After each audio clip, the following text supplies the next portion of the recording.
Nice to see you here as well. So in terms of the rural-urban connectivity, I think public space, some of the speakers later will address more about the specifics on resilience and others. But I wanted to start out our session this morning with a call to action.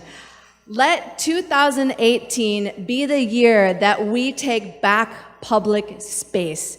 It's about time, right? All of us want it. We know that we need it. Most of us have moved here from other rural areas, and when we come to the city, there are certain practices, certain ways that we want to exist in our cities that is also related to the public space. So let that be our manifesto for this session and for the year to come as we move into 2018. The UN Habitat has the definition for public spaces. They are sites which are accessible and enjoyable by all, without a profit motive, and take on various spatial forms including parks, streets, sidewalks, markets, playgrounds. Good public spaces enhance community cohesion, promote health, happiness, and well-being for all citizens. This is one of the images, this is Iloilo Esplanade, which many of you have maybe been able to visit. Next slide. So based on that definition, I would argue this is not a public space. This is the atrium of Gateway Mall, and while it does have greenery and water features and people can enjoy it, if we look at the first definition about profit motive, access to all, there are certain social barriers about walking into this space that would prohibit people from also using it in the ways that they might want to enjoy it. Next.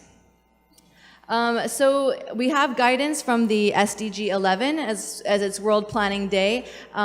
We know that the SDG 11 for Sustainable Cities has a provision specifically related to public space, as does the New Urban Agenda. I was able to attend in Stockholm 2 years ago the planning sessions for how to integrate the public space agenda to the urbanization development for the world, and it was very interesting to see cities from all over the world be very passionate that public space deserves, because it's so important, deserves such a central focus in this next round of sustainable development goals. Next. Locally, we also have some guidance. We have the declaration on the Philippine Network for Public Space, which was put forth by various agencies here in the Philippines and the League of Cities of the Philippines, saying that the cities in Philippines will dedicate to put public space back into our urban fabric. There's also the National Urban Development and Housing Framework that I believe is yet to be finalized, but does point to a need for protected open network of spaces, and that will translate to how we develop our comprehensive land use plans.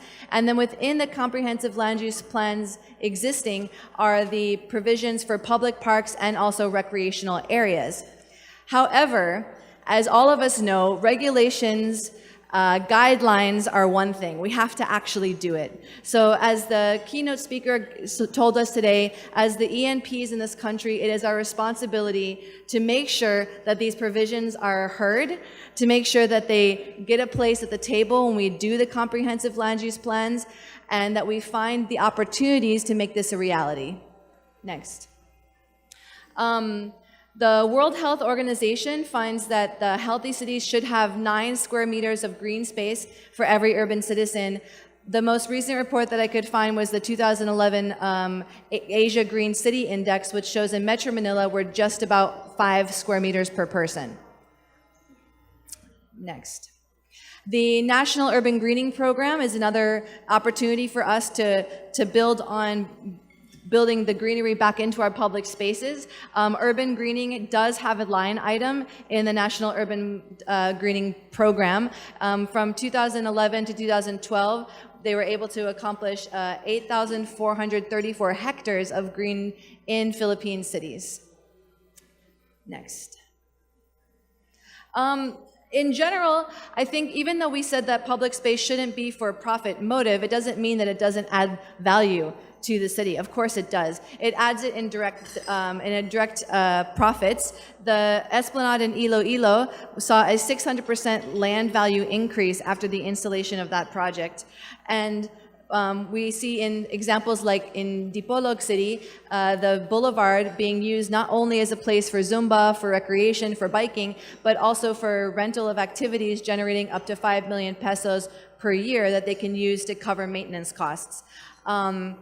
So I think that we can see that the public space creates a lot of value socially, economically, aside from environmentally. Next.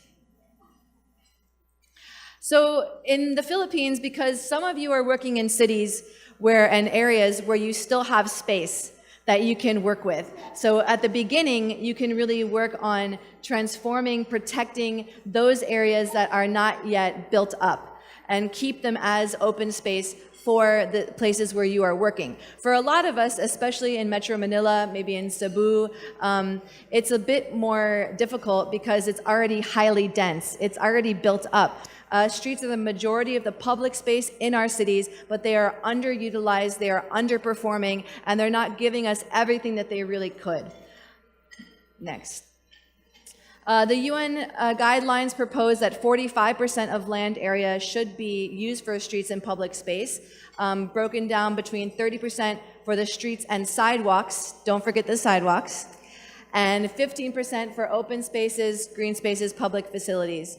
I think that this is extremely important because we forget about the sidewalk being such a crucial part of our city.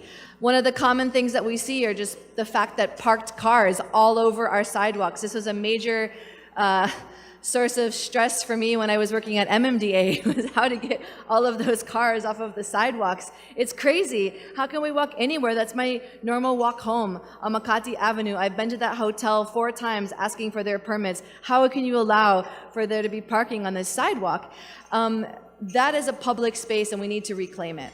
Next. A lot of people walking every single day, biking.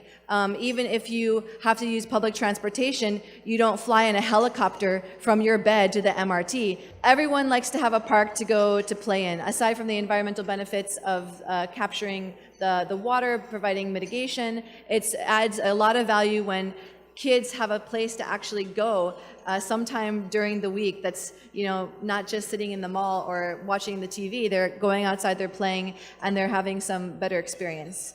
Next.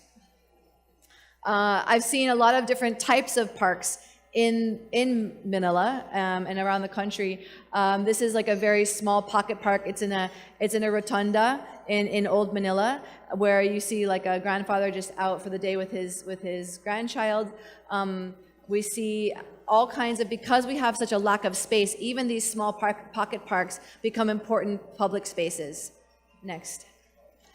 I see a lot of abandoned space. We talk about Metro Manila being so highly built up, but also it's how are we actually using the land that we have. This is an abandoned park in Paco. The lights aren't working. There's no greenery anymore. There's some very kind of scary rusted swings like a horror movie. And of course, Intramuros. This is my major wish list for 2018, is that we could convert that golf course into a park. So if you're interested to know more, I just wanted to highlight to you what I think are the 4 areas of opportunities that we can look at in our cities, either to reuse, to retrofit, repurpose, or to build new, would be the streets, the parks, the plazas, and the waterfronts. If you want to know more in terms of specific design inputs and guidelines, I listed here. There's the UN Habitat Special Issue Paper 11. Project for Public Spaces is an international organization.